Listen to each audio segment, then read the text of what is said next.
আসসালামু আলাইকুম। পরিসংখ্যানের অধ্যায় থেকে মধ্যক এবং প্রচুরকের এইখান থেকে যে শর্ট প্রশ্ন আসে অথবা সংক্ষিপ্ত আসবে, এইটা আজকে ক্লিয়ার হব।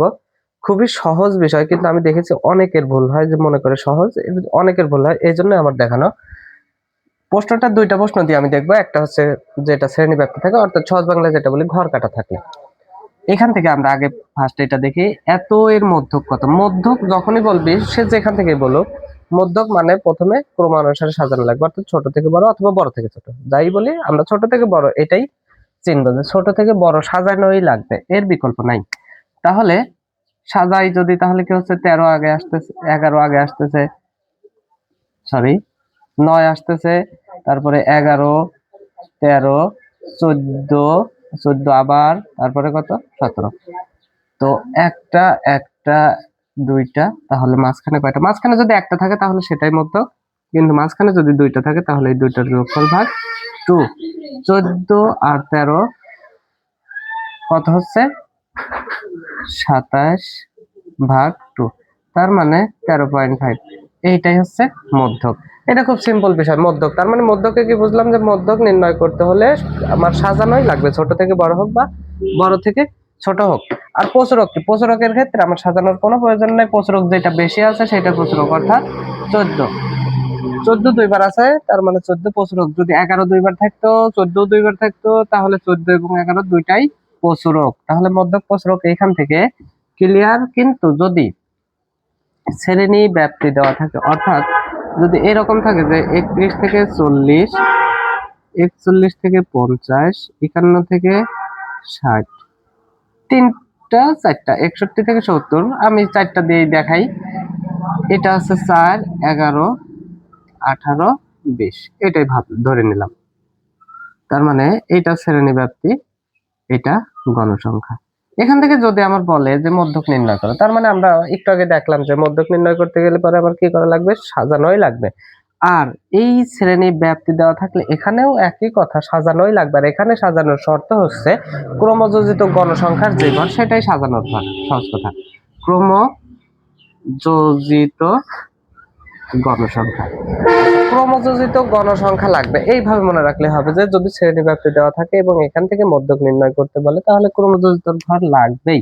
তাহলে 4, 11 আর 4, 15 ক্রমযোজিত কিভাবে হয় এটা ভালো করে দেখলে, তার অর্থাৎ প্রথম 4 আছে, 4 এর পরে 11 যোগ করে 15 আর 18, 33, 33, 20, 53। এটা হচ্ছে ক্রমযোজিত ঘর। আচ্ছা, এখন মধ্যকের যে সূত্র সেটাই চলে যাব আমি। মধ্যক সমান এল প্লাস এন ভাগ 2 মাইনাস এফ সি, এইটা ব্র্যাকেটে দেবো গুণ এইচ বাই এফ। আমি দেখছি খুব সিম্পল জিনিসগুলো ভুল হয়, যে এই জায়গা ব্র্যাকেট না দিয়ে একেবারে এভাবে করে গেলে পরে খুব হজবরল অবস্থা হয়ে যায়।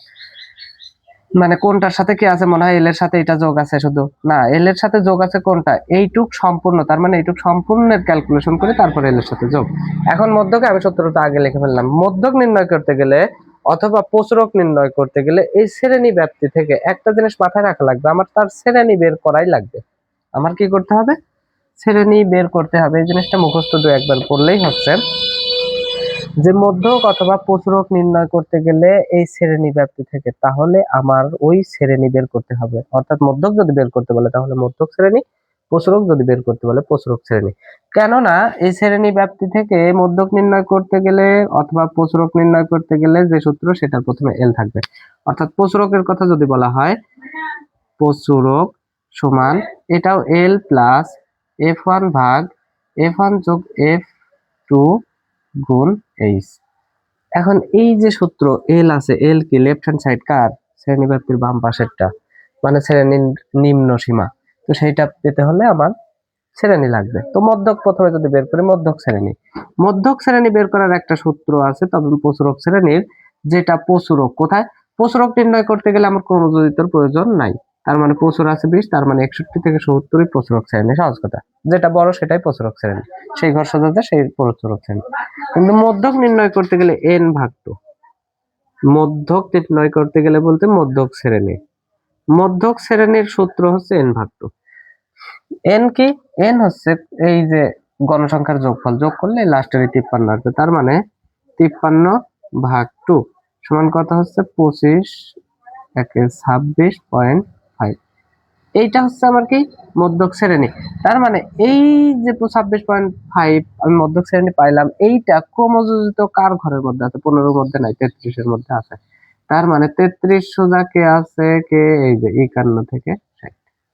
খুব সিম্পলি আমরা চিন্তা করি, ঠান্ডা মধ্যে আবার ব্যাখ্যা দিই প্রয়োজনে, যে মধ্যক অথবা প্রচুরক নির্ণয় করতে গেলে তার শ্রেণী লাগবে, মধ্যক শ্রেণী অথবা প্রচুরক। প্রচুরকের শ্রেণীর কোনো সূত্র নাই, তবে মধ্যক শ্রেণী নির্ণয় করতে গেলে n/2 দিয়ে যা পাবো সেটা কোথায় খুঁজবো আমি? সেটা খুঁজবো হচ্ছে ক্রমযোজিতর ঘরে। সেটা কোথায় খুঁজবো?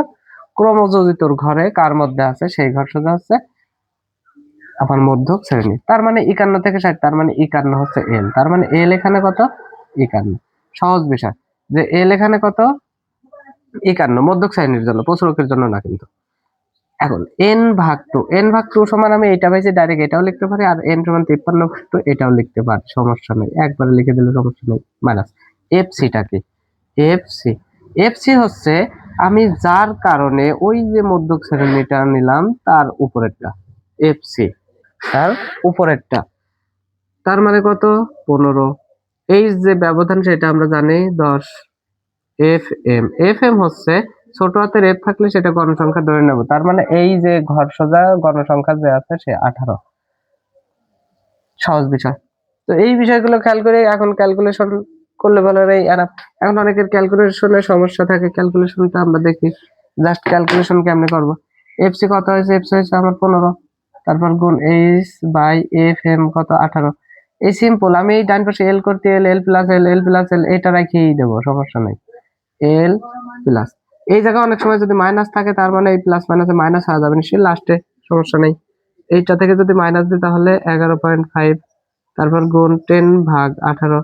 এইটা কিন্তু একসাথে মানে এইটুকুর কাজ করা লাগবে। তার মানে এই দুইটা ভাগ করে যা পাবো সেটা এটার সাথে গুণ করে যা পাবো সেটা এখানের সাথে যোগ করলে এনাফ। এক লাইনে করা যায়, এখন সমস্যা নেই। আশা করি বুঝতে পারছি। ভিডিওটি ভালো লাগলে অবশ্যই লাইক, কমেন্ট এবং সাবস্ক্রাইব করতে ভুলবেন না।